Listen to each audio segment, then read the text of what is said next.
Hi guys, welcome to your last endo class. I hope you learned a lot and had a lot of fun with the previous classes. Today we're going to see adjunctive endo treatment and we're going to start with the materials that we use, the commonly used materials, or as I may say, the best materials for these treatments. First of all, we have calcium hydroxide.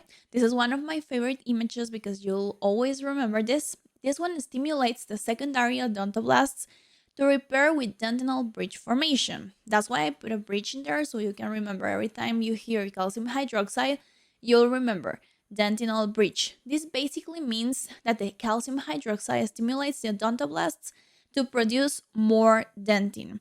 This also has a high pH that kills bacteria, which is very useful in endodontics. Then we have the MTA or the mineral trioxide aggregate. This one stimulates